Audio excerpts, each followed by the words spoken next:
Chez nous,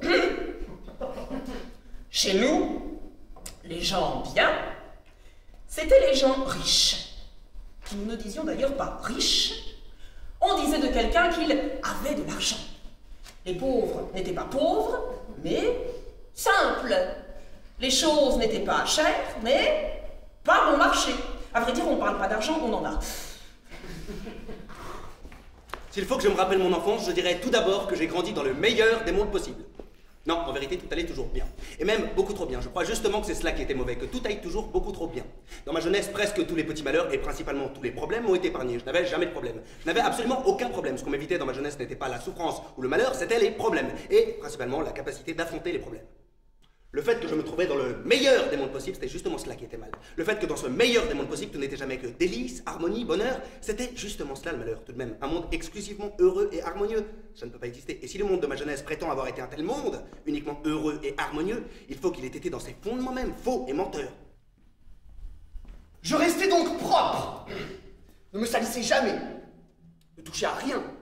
N'avais de contact avec rien ni personne. Je n'avais pas d'amis, je n'avais pas d'amour.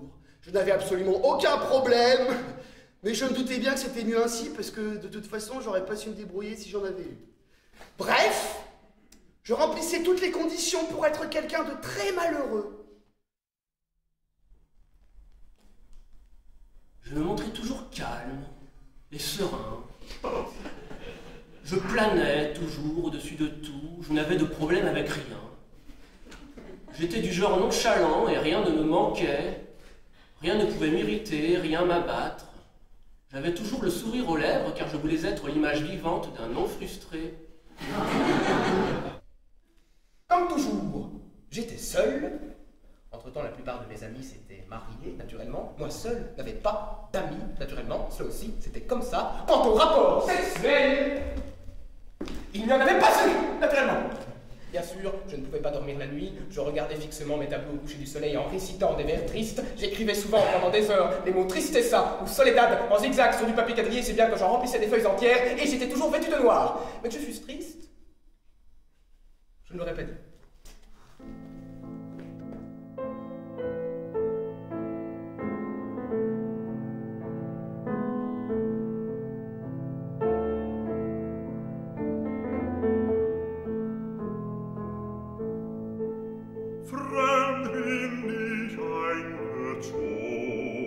Fremd sich wieder aus, derweil war mir gewogen mit manchem Blumenstrauß. Das Märchen sprach von Liebe, die Mutter gar von ihm. Das Märchen sprach von Liebe, die Mutter gar von ihm. L'expression la plus nette de mon impuissance au bonheur est assurément l'impuissance sexuelle. Mon âme est castrée, je n'ai pas d'impulsion sexuelle. Je n'ai pu éprouver de sentiments sexuels ni pour les femmes, ni pour les hommes. Je n'ai jamais eu de rapport avec les femmes parce que je ne peux pas les aimer et je ne peux pas les désirer. C'est pourquoi je ne suis pas capable non plus d'accomplir l'acte sexuel, même sans sentiment ni excitation, d'une façon purement mécanique. Tous les dimanches soirs, mon tranquille père faisait des réussites en écoutant le voyage d'hiver de Franz Peter Schubert.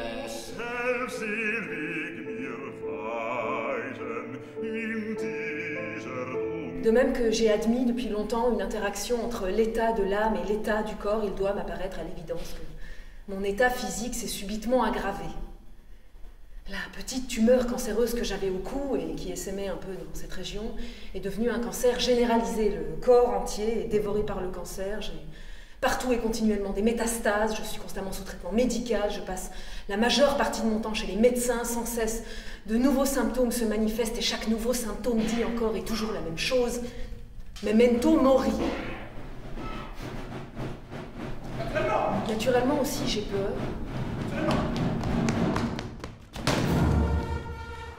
Toute ma vie, j'ai été malheureux! Et toute ma vie, je n'en ai pas soufflé mot à cause du sentiment bien élevé que cela ne se faisait pas. Toute ma vie, j'ai été brave et gentil, et c'est pour cela aussi que j'ai attrapé le cancer, et c'est tout à fait bien ainsi. J'estime que quiconque a été brave et gentil toute sa vie ne mérite rien d'autre que d'attraper le cancer. Ce n'en est que sa juste punition. Ah, du calme. Invisibile en tus sueños, seriamente nocturna. On dit du calme, comme si on disait la mort.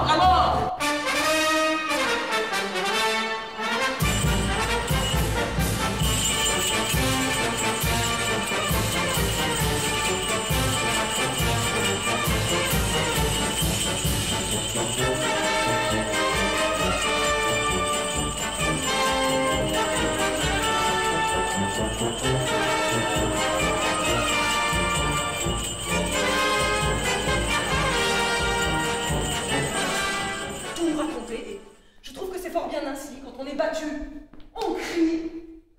Crier est irrationnel, ça n'a pas de sens, ça ne sert à rien, mais c'est plus ou moins dans l'ordre des choses de répondre aux coups reçus par des cris. Dans le camp de concentration. Et mon héritage est en train de me gazer. Mais moi je suis dans le camp. Et ceux qui me gazent sont dehors. À l'intérieur du camp, j'ai une certaine liberté individuelle. J'ai la liberté de choisir. Si je vais crier en recevant les coups ou donner mon accord au mauvais traitement, je peux choisir. Si tandis qu'on me gaze, je vais crier Heil Hitler ou assassin. Je pourrais me résigner et dire oui et amen à mon assassinat. Je pourrais me résigner et m'accommoder de ce que je suis, tout bonnement tel que m'ont fait mes parents. Alors je serais traître à l'égard de cette petite partie de mon moi que j'ai appelée moi-même. Si je me résignais, souffrais moins de ce que je suis, peut-être aussi ne mourrais-je pas de chagrin et continuerais-je à vivre. Alors j'aurais acheté ma vie et précisément la partie exécrable de ma vie au prix de cette petite partie de moi-même qui est la seule encore à ne pas avoir été empoisonnée. Alors ma défaite serait aggravée par le fait qu'en plus je serais devenue traître à moi-même. Mais le fait que cela ne se soit pas produit représente malgré tout pour moi, à l'intérieur de mon immense défaite, une petite victoire.